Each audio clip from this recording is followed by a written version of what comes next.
Hi, everyone. Welcome to another amazing, award-winning episode of Cosmos with Cosmos. As always, I'm Mike. I'm Liz. And that's all we got. Hey. That's it. Brandon's gone. He's out. You can find Brandon in episodes of The Shot with Cosmos Yes. with Cosmos up every other Wednesday on YouTube. Yeah, and we just recorded some more. Uh-huh. All right. Well, today we're talking about astronomy misconceptions. So Yeah. misconceptions in astronomy. Things you think you know, but you don't know. Yeah. Or things that you believe. And believe for that are not years. correct. Yeah. Or just stupid shit. Yeah.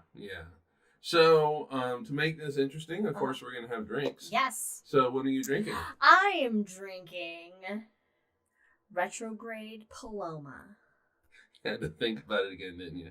How I was gonna, was it Paloma in retrograde Paloma? Yeah, retrograde Paloma again. Yeah, because it went forward into the drink and then backwards out of the drink and into my tummy. Into your tummy. And we will discuss retrograde motion in planets and how it doesn't mean anything personal to you. Doesn't mean a damn thing. But you're giving that away. I know. Well, I mean, if people know, if they know this show and they know me, they know that if we're talking astronomy bullshit, then I'm going to go on a rant about astrology at some point. So, yes. Stick around. And in case you're wondering what is in a Paloma. Oh, yes. Oh, gosh. Yes. It is grapefruit juice. Tequila. Tequila, lime juice, and a little hint of sugar. Ooh. Oh, and also you top it off with Sprite. Ooh, yes. Okay, thank you. I couldn't remember if it was vodka or tequila. Yeah, no, it's tequila. And the orange slice that is garnishing, which will make it an appearance later on. Ooh, it will. It's gonna do a demonstration. Liz is gonna do a demonstration. We're gonna move everything from beneath the microphone because, well, she's a Davison. It'll be fine. But anyway, I better not drink it all then before we get there. Those oranges have been soaking into tequila for 2 or 3 weeks now. Not that long. 2, but anyway, it's at least 2 weeks. They're heavily tequila soaked. It's at least 2 weeks. Okay. It's at least. What 2 is weeks. time? Okay. All right. So that's what I'm drinking. What are you drinking? I am drinking a Hummingbird Has No Feet. A hummingbird has no feet. Yeah, we'll get into that later at some point, maybe. Follow us on all the things: Twitter, Drinking Cosmos, and Instagram, Cosmos with Cosmos. Everything else, Everything Cosmos else with Cosmos. is Cosmos with Cosmos. But Twitter has to be different. Drinking Cosmos. So follow us, rate us on all the things. Yeah. And also, don't forget to join us for the hangout. The hangover is the hangover. I mean, every time it gets, just say it right. No, because it works on you. The hangover with Cosmos, where we just spiral into a downward spiral. All right, and make your way after the podcast, of course. Make your way over to Etsy and check out Katie. Was it Wildixia? Wildixia at Etsy. Incredible artist. Buy her shit. Yeah, and I was the first person to buy her stuff. You were. Oh, in fact, that the skull painting that we bought. I was gonna see if one of the frames we have works for it. Oh, okay. And Ron. YouTube link for Ron Proctor. Check it out in the description. Yes, there you go. Sorry, my brain just. It's fine. I'm thinking. You okay? Skull? You needed that nap. I needed a nap, and you've already promoted the shot, so we have a few rules to go over. If there's a puppy bark, I am expecting a Amazon package today. Oh boy! So and they go nuts. Yeah, they're gonna go nuts, and so maybe that's a misconception that our dogs won't bark at the Amazon person, and we know he's gonna bark. Well, so I know, but we're going to prove that misconception wrong today. Hopefully, if the Amazon person shows up. Okay. Any kind of Star Wars reference, any Lord of the Rings reference. Yeah, when we get all nerdy, take a drink. This whole thing is nerdy. Okay, well. So, all right, so let's start. Let's start with some misconceptions, and we'll start closer to home. How close? Well, right here. Oh, on it. On it. Okay. We're on it. On the Earth. On the Earth. So our first misconception is California's cooler. So this is an inside joke that's irrelevant. Yeah. So. We were looking up just places, and we were asking what the temperature is in July for those places, and it was always like 1,000 degrees, and so California is not cooler. I think that you rephrase it as Northern California is cooler, because Northern California is not always cooler. That's true. Because Southern California is known for being hot. Yeah, and Northern California, anywhere where we look, at least today, was not cooler. It's pretty hot. All right, so. But speaking of cooler in July, let's talk about seasons. Yeah, seasons. So there's a misconception out in the world that the seasons are caused by the distance from the Earth to the Sun, and I get that. I mean, it makes sense if you just kind of think about it. Yeah, it's very like logical. When you go towards a fire, the closer you get to it, the hotter it feels. And when you are further away, the colder you feel. Yeah. Unfortunately, though, this is incorrect. Yes. Yeah. When it goes to the Earth-Sun system. Yeah. So, the Earth at its closest point to the Sun is about 92 million miles, and when we're the furthest away, we're about 94 million miles away from the Sun. We are the closest to the Sun. When we're furthest away? In July. Okay. And wait, what I just said doesn't make sense, and I haven't had any drink today. All right. When we are closest to the Sun, 92 million miles away, that is in the month of January. Just a few days after the New Year. Okay. And in July is actually when we're the furthest away. And we're the warmest. And that is when we are like, the warmest. So it has nothing to do with, there you go. Ah, damn it. Thank you, Katie. Damn it. Thank you. Yes. All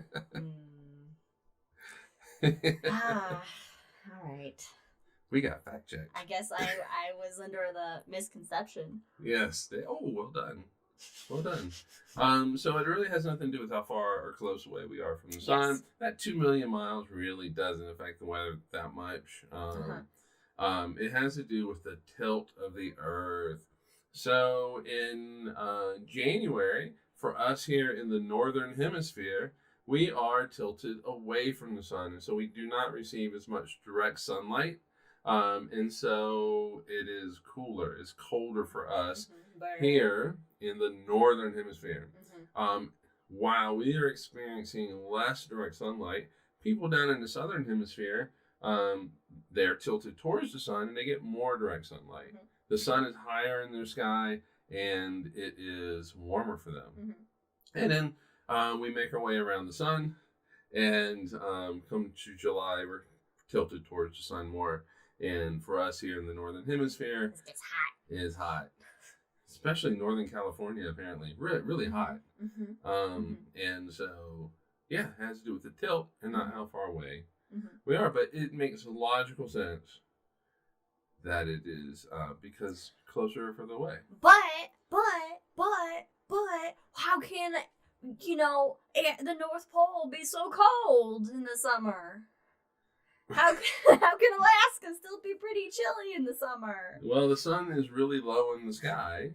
Because the Earth's round. So that means there's less surface area that's closer to the Sun. Whereas in Northern California, in California, you're on a part of the Earth's surface where more surface area is getting that sunlight, and then the curve away can keep I guess it would be curved this way if you're the Sun, would keep the northernmost latitudes cooler. Yeah, or you can think about that the light is spread out over more of an area up at the North Pole. That's a much simpler and better explanation than whatever the hell I was trying to.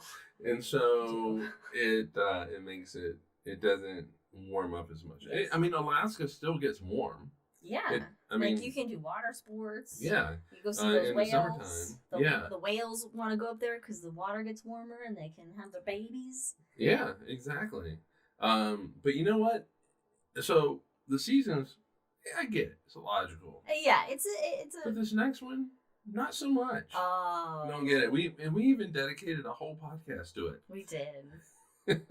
We still don't understand it, but the Earth is not flat, everybody. The Earth is round. We don't understand people believe in this shit. Like, we know. We have pictures of it. We have what? We have pictures of it. Not just from, like, you know, the ISS or something, or the moon even. We have pictures of it from Saturn, from, you know, Voyager. We can see it. Yeah, we can definitely see that it's round. There's pictures of the Earth and the Moon together. Not many. I think there's maybe a couple. But it shows that it is round. It is not flat, everybody. No. But if you do want to learn more about why it is not flat, you can watch our previous podcast. Yes. So, you know, promoting. Thank you for cutting me off there, because, man, I was really about to get into it with the flat earthers, but... Oh, you still can. Or do you want to save it for astrology? Save it. I mean, I was just going to say that if the Earth is flat, then 100% by now, there would be some sort of wall or whatever around it that we've built, or like a fence or something, just for our own protection, as like, hey, here's where the edge is, don't sail off it. Yeah, but, you know, somebody also would have just climbed that wall. Yeah, and people would go to it. You could go to it. It's not going to be... I mean, how many cruises would there be to the edge of the Earth? Let's go to the wall. Take a cruise to the edge of the Earth. Go by a little bit of Alaska, you know, see some islands. But see, Alaska is in the middle of this disc. Oh. It is Antarctica that's at the edges. Right. And so, go to Antarctica, see the wall on the edge of the world. It's so stupid. It's all wrong. All right, so let's leave Earth. Okay. Let's leave Earth. Let's get out of here. I mean, we'll come back to the Earth with astrology. But let's leave Earth. Let's go to our closest neighbor in space. Oh, our best friend. only what? 250,000 miles away. That's it. Pretty close. It's relatively close. Yeah. Kind of a small little guy. It is the moon. Our closest neighbor in space. It is us and we are it. What? It is us and we are it. Yes. Okay. I don't know. There's quite a few misconceptions. Yes, the first one is a doozy. It's a very common. Yeah. By the way, this was stream of consciousness when I wrote these things down. So, and then I had to actually kind of organize it a bit. But thank you, Pink Floyd. But Pink Floyd is amazing. Yes, Pink Floyd's amazing. They have The Dark Side of the Moon, their album. Great album. Beautiful album. Yes. Makes great laser show material. However, I don't know what it was like prior to Pink Floyd, but after that album, it seems like people say, you know, the far side of the moon is the dark side of the moon. Like the far side of the moon never gets any sunlight. It's not true. The far side of the moon actually gets sunlight. It's just the same. Yeah, same as the near side. It gets daytime and nighttime. And the near side of the moon, the same side of the moon always faces the Earth. We're going to actually talk about that here in a moment. With a little help of a little bit of an orange, a slice and a Paloma. Oh boy. Yeah. Hold on to your seats. Yeah, there might be a spill. Katie, don't go ahead in our notes. Anyway. You called that out real quick. I mean, I can move that up. But anyway, so the moon has the near side, which always faces faces us, and then it has the far side. Yes. We can't see it. Yeah, we can't see it. Well, we can, but we have to send a spacecraft over there. In fact, the first time that we saw it was in the late 50s, early 60s, maybe, when we did send a spacecraft to the far side of the moon to actually see it and photograph it. And the pictures were shocking to astronomers.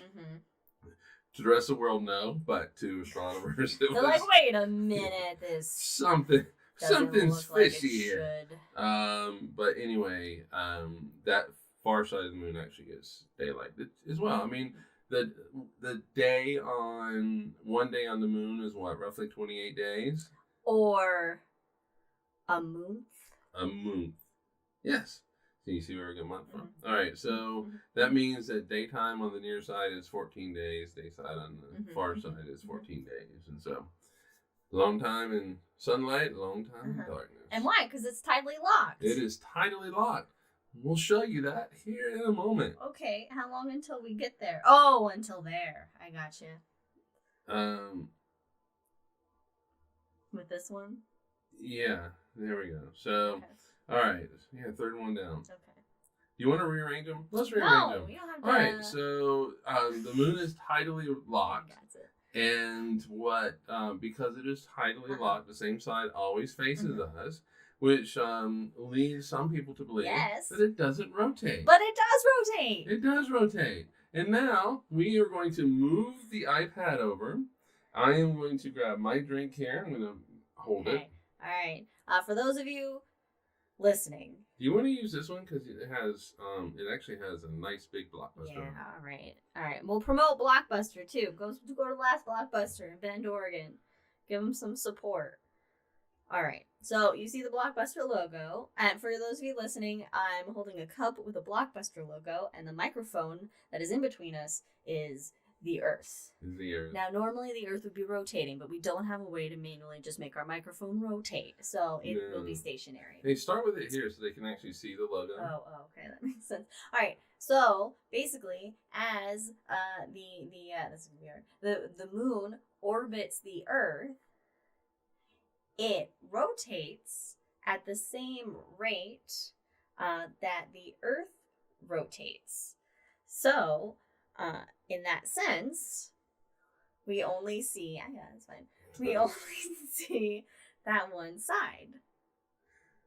Yes. Yeah. Yeah. So, but it. So as it's going, it is actually rotating around. Right. As the Earth is. So what? The moon rotates. At the same rate that it takes to go around the Earth. I'm sorry, yes. Yeah. That it takes to go around the Earth. Yeah, and so whereas we see, so as you can see, I did not spill. You did not spill. She did not spill. When the moon is over here, you can see the Blockbuster logo, and when it is on the other side, you cannot see the Blockbuster logo. So in contrast, don't worry. In contrast, if the moon did not rotate, then I don't know how to describe this to those of you listening, but if it didn't rotate, then you would basically kind of always be able to see that, like that Blockbuster logo is not going to move.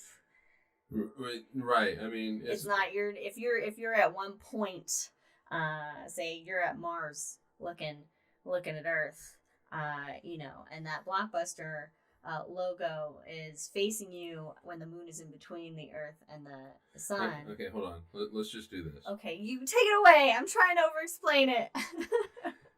The moon, if the moon did not rotate, we would actually see all sides of the moon as it goes around the Earth. Thank you. But that is if it doesn't rotate. Yeah.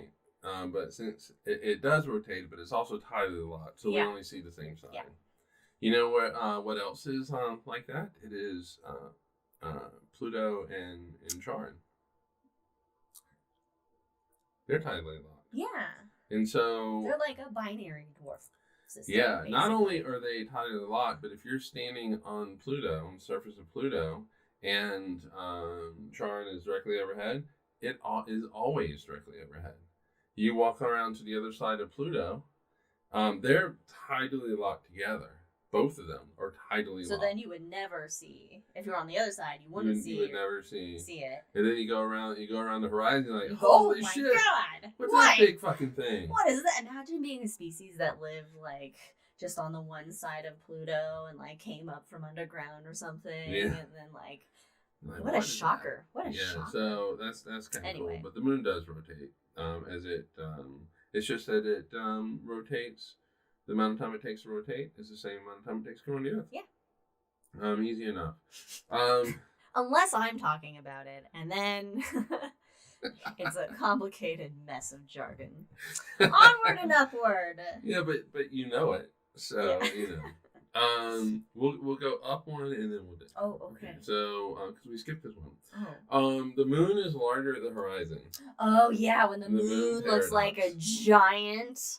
Yeah. When it's on the horizon and it's like, damn, We got big moon. that's night. a big moon. Yeah. It's the same size on the horizon as it is everywhere else, and so it is. Yeah. I don't know how to verbalize my knowledge. And you can prove this one of two ways.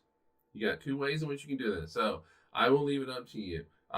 Liz is demonstrating one, and for those that are just listening, she has her arm out with the thumb up. And so if you go out and when the moon is on the horizon, just put your thumb over it. Mm-hmm. And notice how big it is relative to your thumb, and then wait a few hours when the moon is higher up in the sky and do the same thing, and you'll find it's the same size. It's the same size. It's an same optical illusion. And it's just the way that your brain is interpreting it. Yeah.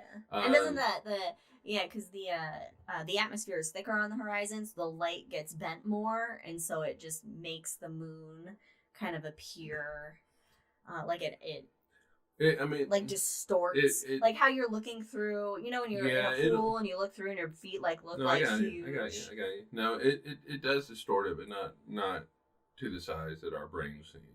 Okay. It's actually all in your brain. Oh, okay. Yeah, in the way that your brain really interprets. can never trust yourself. Yeah, so it's the way that your brain interprets when it's on the horizon. It's comparing. Oh, it's comparing it to the whatever's on your horizon. Like houses. And so it's like trees. It's gotta be bigger. It's gotta be bigger than that. Let me. Yeah, so your brain knows that the moon is further away because of millions of years of evolution. So it knows that it's further out there, and it interprets it that it's bigger. So the second way in which you can see that the moon in case your thumbs are unavailable. If your thumbs are unavailable, stand on your head. I know that you might. Seems a lot harder. That's why the thumb. Seems like a leap of options. But if you want to stand on your head, all right. If you want to do a headstand, all you yogis out there. Yeah, the moon will snap into the right size. Okay, that's actually cool. Now I kind of want to try it. Yeah. So, all right. Well, I don't know. Next time there's a full moon, all right. We'll and we can see it on the horizon. I will hold your legs up, and you can. We'll just go do headstands out at that in the park. Yeah. Or out by the cows where we could. Oh yeah. And then all these people are like, "What the hell are they doing?" All right. So continuing on with the moon, we got 3 more for the moon. The moon can't be seen during the daytime. Who believes that? Because you can. Yeah, there's only one day. I'm sorry. There are 2 days that you cannot see the moon during the daytime. That is on the full moon when it rises when the sun sets, and then the other time is on the new moon when it is hanging out with the sun, and not literally. Yeah, and so you won't be able to see it during the daytime, but pretty much every other time. I like seeing the moon during the daytime. I'm like, oh, there it is. Yep, it's kind of cool. If you don't believe me, just go out first and third quarter. I don't know when those are. We just had a full moon, right? Yes, and then an eclipse. We just had an eclipse too. Right, and it was cloudy last Sunday. So today would be the third quarter. So if you want, go out around. I don't know. Right, go out. Let me think about this. Oh, you got to do the moon math. I have to visualize it in my head. Go out right after sunrise, and the moon will be up. So yeah, might be up right now. Actually, might be able to do it right now. Well, check but it out. Anyway,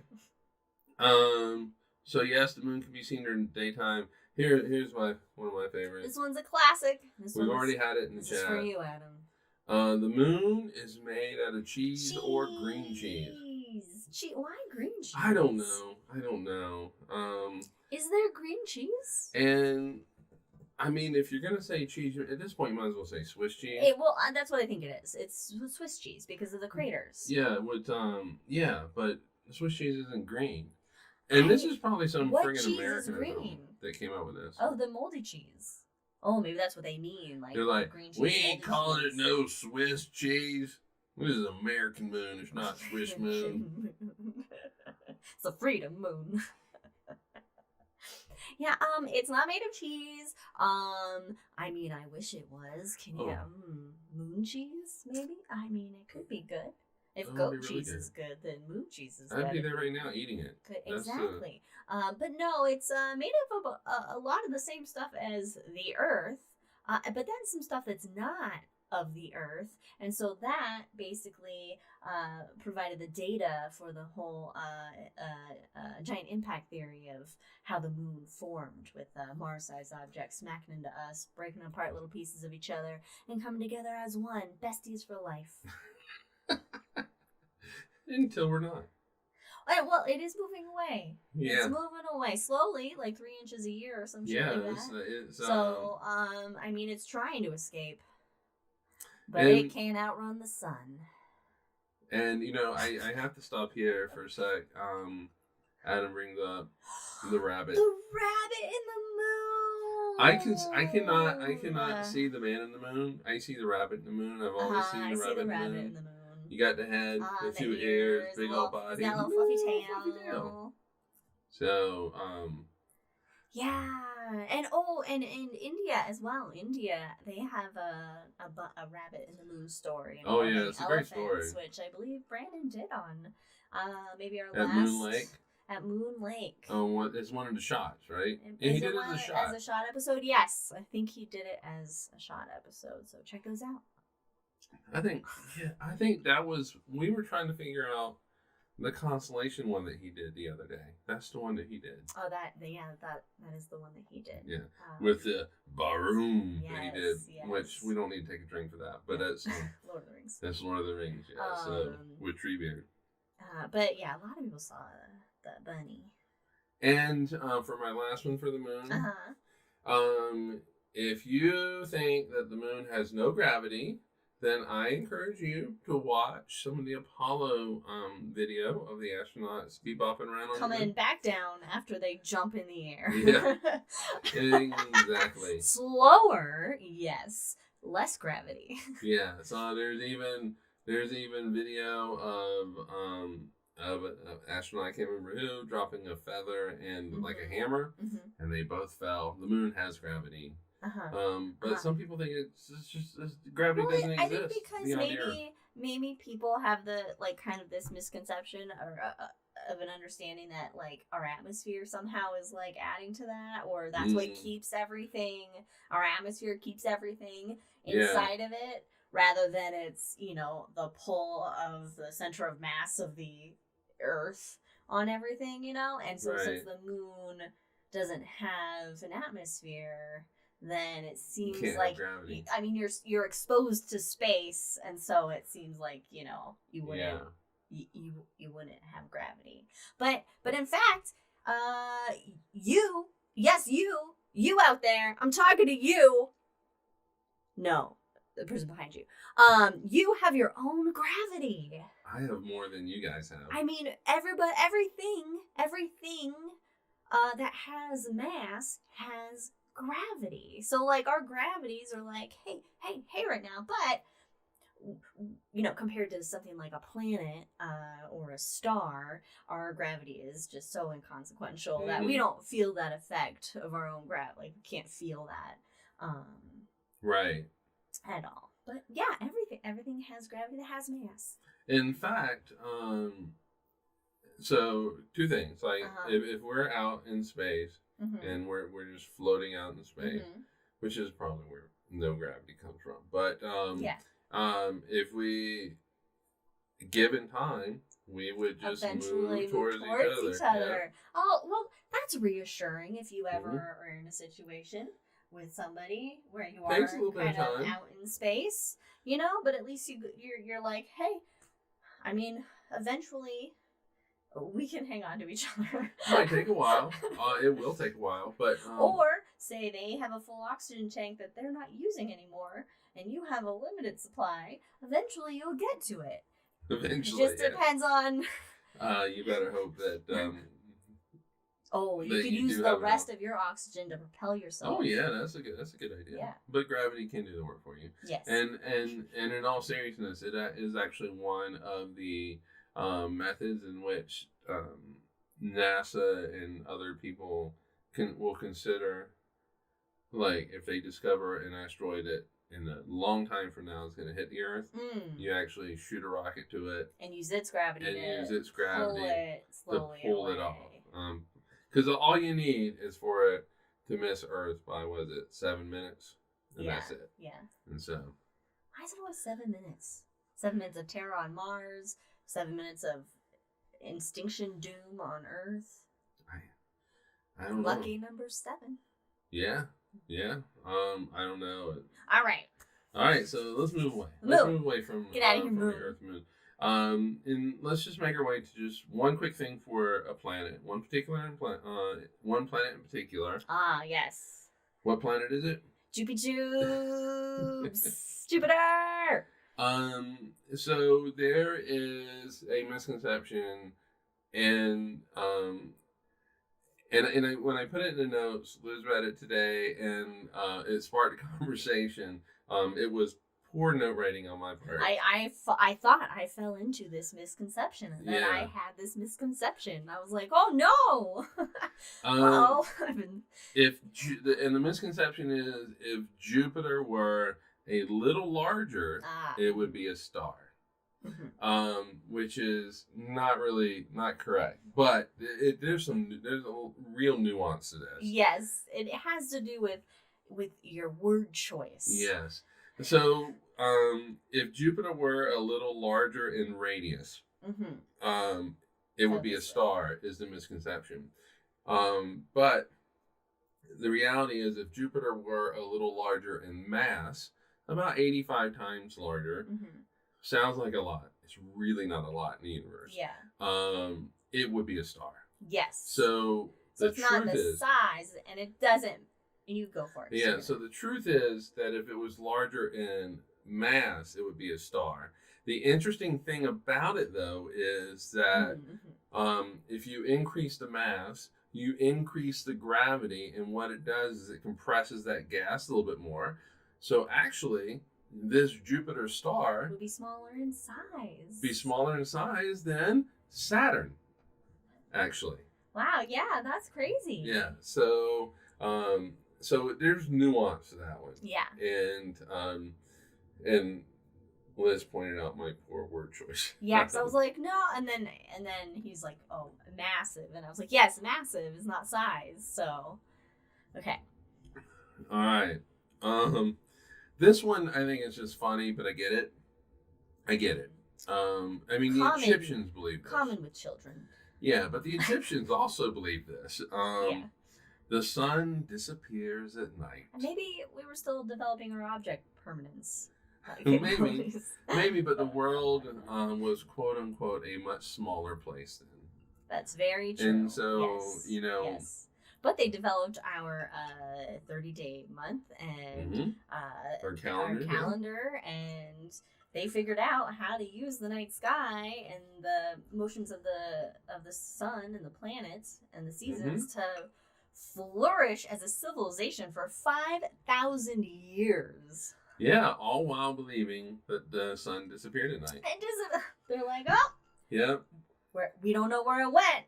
But it just... Oh, no, they had a story. Oh, they had a story. Of course they had a story. They had a story. So, was it Ra, the sun god, Ra, was swallowed by the goddess Nut. Oh, that's right. Spelled nut, but Nut. And she turned me into a newt. So, Ra has to go through Nut's body. And along the way, he has to fight the snake god Apophis. Yes, that's right. And of course, he wins every night. Yes. But the Egyptians were never so sure that he was going to win. But we'd have faith in your boy. Jeez. Well, Apophis is also, that's a big fucking snake. You know, you would think that Apophis would eventually go, okay, we gotta figure out a way. We gotta figure out a way to meet this guy. Dude. Man, I want to go.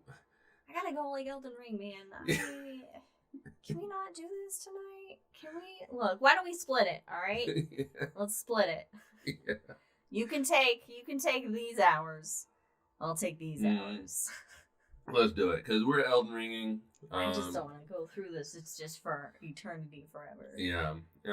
But, you know, Ra always won. Of course he did. So the sun always rose in the morning. But, what would have happened if the sun didn't rise? Oh, man, there would be all kinds of... I mean, we clearly would have been extinct, but...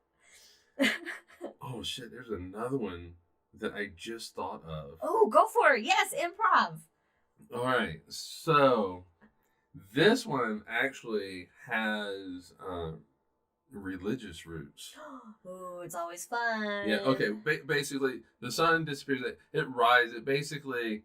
The Earth is spinning, so the sun rises, makes way across the sky, and sets. Mm-hmm. We're just in the shadow, but eventually the Earth spins back around, and we see the sunrise.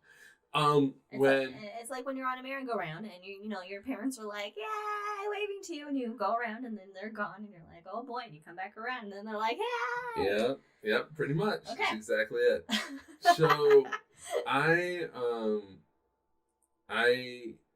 study physics, right? Yes, you're fancy physics man. We all know this. And so I went to Clemson University, and when it was announced in my family that I was going into physics, two things happened. Oh. One, a aunt of mine who was about 8,000 years old came up to me and said, "We could use another physician in the family."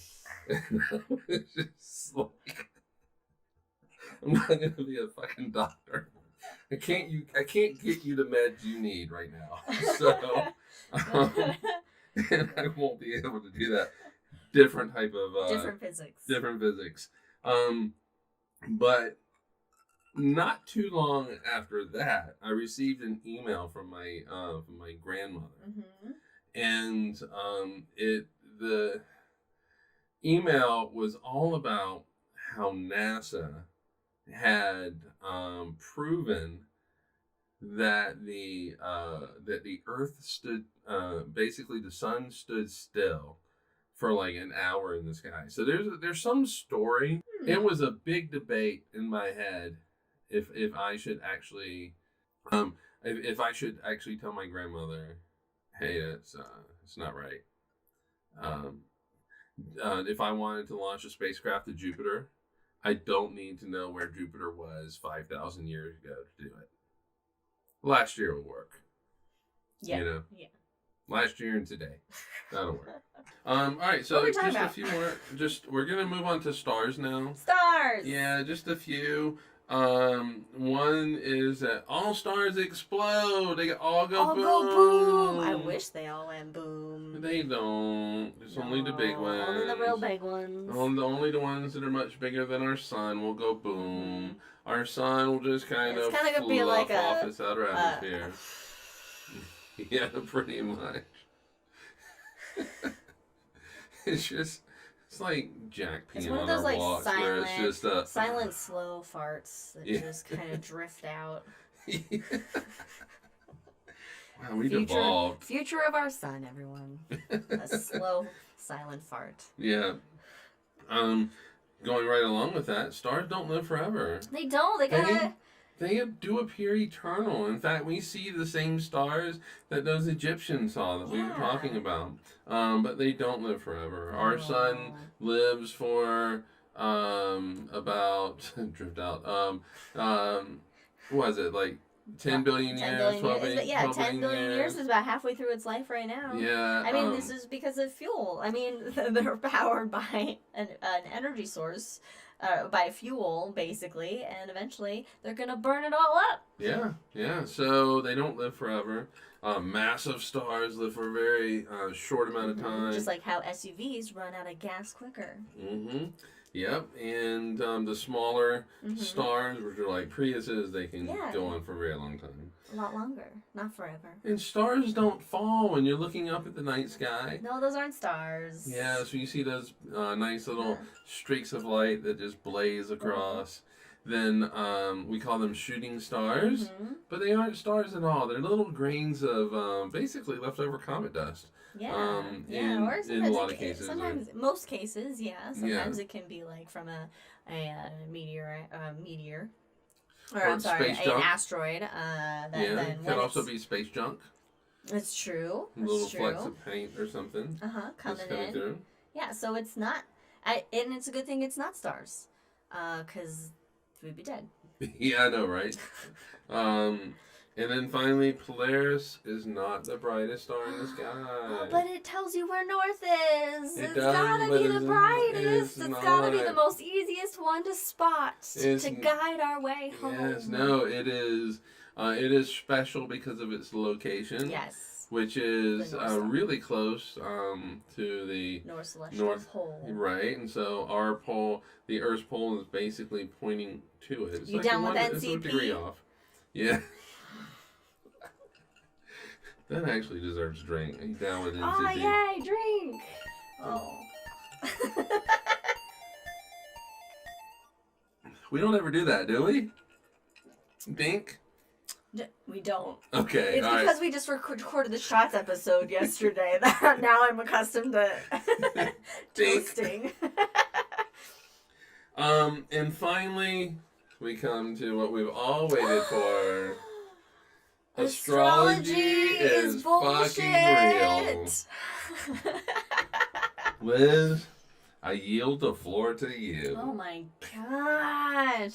Wow, I didn't realize actually this much pressure was going to be on me. But there is no possible way that the position of the planets, the sun, and the stars in the sky have anything to do with your personal life.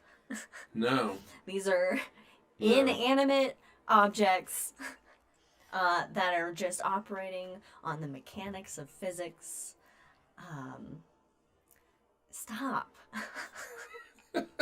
just stop. The reason that, I don't know, Mercury is in Taurus is because all of the zodiac constellations fall along what's known as the ecliptic, which is the plane of our solar system that is projected on the sky that we that we use. That's the plane of the solar system.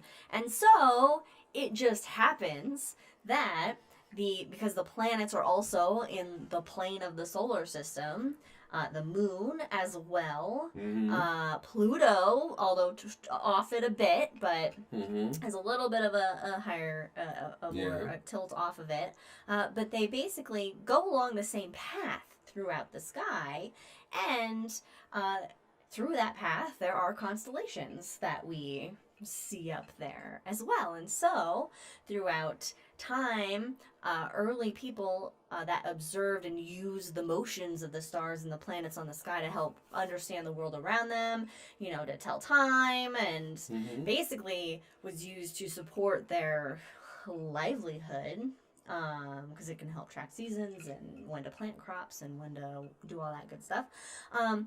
And so these constellations that they would use to help track time using the moon and the sun and the planets, and so these constellations that these objects travel through then began to incorporate more special meaning and serve more purpose, and so and become associated with more of a mythological ideology, and so you get astrology that kind of is trying to turn like the myths into science, but there's no basis, there's no backing there. And I give Katie, get out of here. I give the early astrologers credit for trying to. They were trying to make it like fit in a scientific way with these zodiac signs and everything. But we quickly moved out of that. And also, you say it's Gemini season now. Well, but that's only now. It wouldn't have been. Yeah, it is. They're off by a constellation now, right? They're off by a constellation. So, the Earth wobbles. Yeah, as the stars aren't always. Well, their lives are much longer than our entire civilization. You know, we see the same stars. They haven't always been in the same location in the sky because the Earth wobbles as it rotates, kind of like a top that's winding down, and it starts to wobble around. And so one complete wobble is like 26,000 years. Yeah, so over a period of a few thousand years, that effect becomes noticeable in the sky. So, for example, I was born in September. I'm apparently a Virgo. I'm a Cancer. Meaning I'm like a perfectionist and I like things clean, and only half of that is kind of true. God damn it, Katie, get out of here. You have to say what she said. She said a Virgo would make that argument. True to form. But if I was born, in ancient Egypt, I wouldn't have necessarily been born a Virgo, so to speak. You wouldn't. It would have been like a Leo or something. Yeah, like that, you wouldn't have. Yeah, and because the Earth wobbles, the North Star for the Egyptians was not like Polaris. Thuban. It wasn't even. It wasn't Polaris. really a visible. Oh, Thuban is. Oh, Thuban is. Yeah, okay. but Thuban's in the Little Dipper, right? No, I think it's in Draco. Oh, Thuban's in Draco. Yeah, what am I thinking? But in 12,000 years from now, Vega, that will be the closest star to the North Celestial Pole, and that will be a very bright star. But it will actually be far enough away from the North Celestial Pole that through the evening you'll see it. Oh, you'll see it. You'll see it do a little circle in the sky. Oh, that's cool. Yeah. Oh, that's cool. Right? And Vega is in the constellation of Lyra. Like I say, Vegas, baby. Something to look forward to. I can't wait in to see that. Years. Yeah, I can't wait to see it. I know. Oh, another thing to note about the zodiac signs. There's not only 12. No, there's 13. There's 13. The 13th one is Ophiuchus, but really, who wants to be an Ophiuchus? What do you mean? Well, he's a snake charmer. Isn't he a snake charmer? He is the snake charmer. And isn't he the dude that did medicine and shit? Yes, he's actually he is the Roman version of the Greek healer Asclepius. And Asclepius is like what you see with the snake and the staff for medicine. That's that's him basically. This constellation of Ophiuchus counts as a zodiac constellation because part of the constellation is in the ecliptic. So the sun, the moon, the planets will travel through Ophiuchus basically in between on its journey from Scorpius into Sagittarius. Right. It goes through Ophiuchus's leg.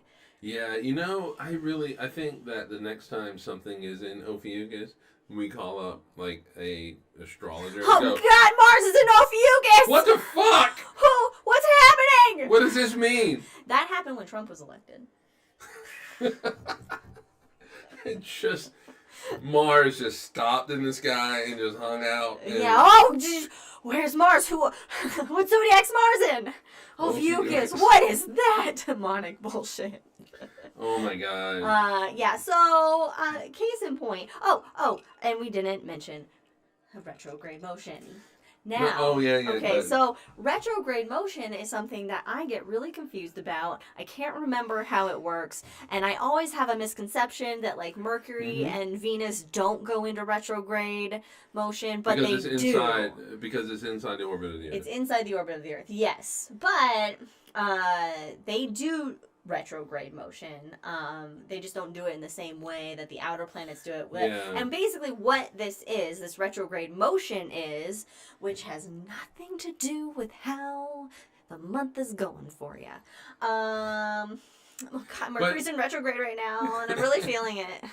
That's actually real. Basically, caveat, though, let's just tell them this. that the planets are always moving in the same direction around the sun. Okay. I thought you were just going to. No. So, yes, the planets orbit the sun counterclockwise because that's the direction our solar nebula, the nebula that formed our solar system, was spinning as everything kind of condensed down into what we know of as today. So they're all going in the same direction, but we have a perspective from the planet Earth. And so when we're looking at the planets in the sky, we see their motion, their orbits, their orbital motion around the sun, but based on where the planet is in its solar system, they're either orbiting the sun in less amount of time than us, or more amount of time than us if they're farther away. So the outer planets out take longer, yeah. Yes.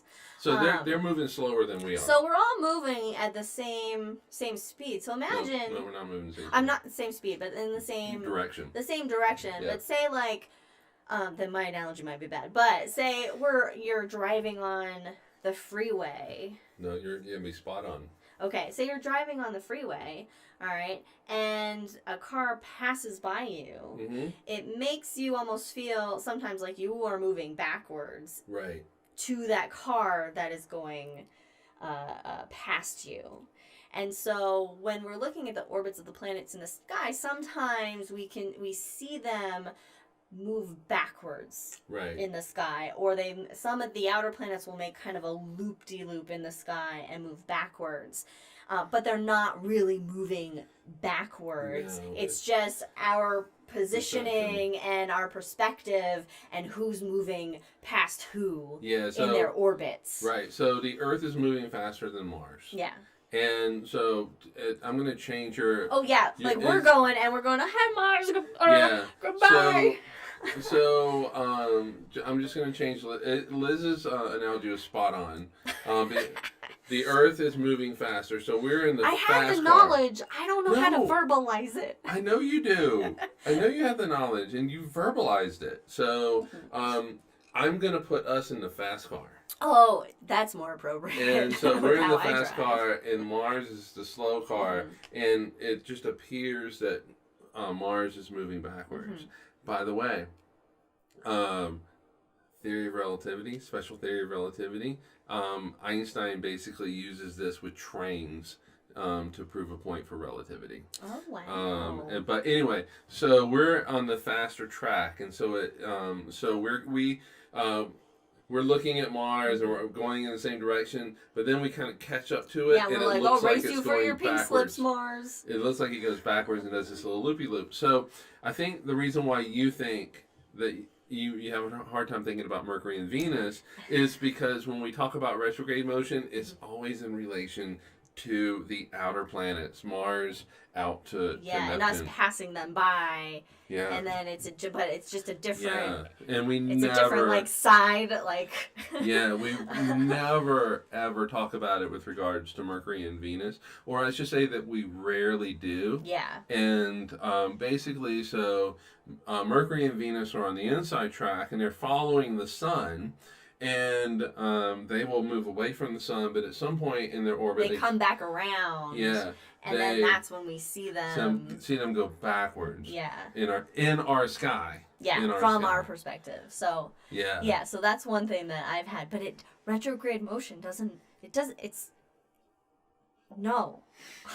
Stop. Yeah, it means nothing, and from a physics point of view, it means a lot. Well, yeah, but from a physics point of view for astrology, is that if you say astrology is real and you say that the planets are impacting our lives, then that means that Jupiter, we'll say, or no, let's say Mars, is constantly streaming out subatomic particles that interact with us. So if you're an astrologer, you have to prove that.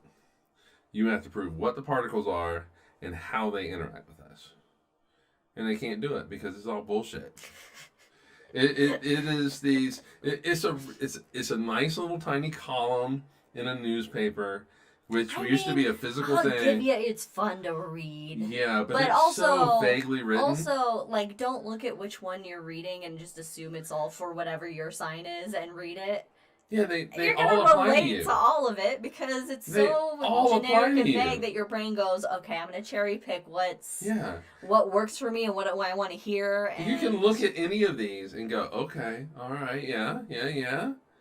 You know, like it'll say, like, oh, you're gonna come into money. You might, I don't know, get 10 cents. And then if off you of something. see a dime on this floor, you're like, hey, I got me some money. Validation. I came into some money. But I can buy a house. You know, whatever makes you happy. You can believe what you want to believe. Just, you know, like. Yeah, it's like religion. Whatever you choose to get you through the day. Mm-hmm. You know, but the truth of the matter is that astrology does not impact you. And Jupiter doesn't give a fuck about you. No, because it doesn't have a brain. It's a planet. It's made planet. of gases and with some rocky core, and it would kill you instantly if you tried to say hello up close and personal. It really does not. Yeah. It's not friendly. None of the planets are friendly. None of the planets are hospitable. They're beautiful. They're gorgeous. Oh my god. But deadly. Juno, the Juno spacecraft at Jupiter. Mm-hmm. Just artwork. It oil is paintings. Incredible artwork. It really is. In fact, so Juno's a spacecraft at Jupiter right now, and it takes these amazing pictures of the atmosphere of Jupiter. And in fact, NASA is freely. I mean, they do it anyway, but they freely disseminate the. Well, they have to because we pay for it. Yeah, so tax dollars. Your tax dollars pay for it. You get NASA pictures for free. So you get the NASA pictures for free. Good deal. Interestingly enough, it's free for the world and not just the U.S. Okay, well, whatever. Okay, no, I personally believe that it should be free for the world. Oh no, I believe that too. Yeah. Oh no, I know you do. I know you do. But NASA it gives out the imagery, but they also they tell you to if you download some imagery, like the raw imagery, to make it artistic. Yeah, you can download the raw imagery and you can colorize it and you can really just kind of go wild with it. Yeah, but it is just incredible artwork. I think we're heading into like hangover territory with this. Yeah, so so that's the end of our episode. We've looked at some of the misconceptions. When we come back for the hangover, see, you thought I was going to say hangout. When we come back for the hangover, I'll tell you about my drink, which is Hummingbird Had No Feet. Oh my god, I forgot about your drink name. I knew that it wasn't going to show up in the first part. Okay, alright. Well, anyway, we'll be back in 2 weeks. In 2 weeks, we don't know what the topic will be, but it will be the start of Pride Month, so maybe we go in that direction somehow. Okay. I don't know. We'll figure it out. We like to leave it a mystery. What? We like to leave it a mystery until the very last moment. Because that's when we figure it out. We figure it out like the Saturday before. Thanks for joining us, everyone.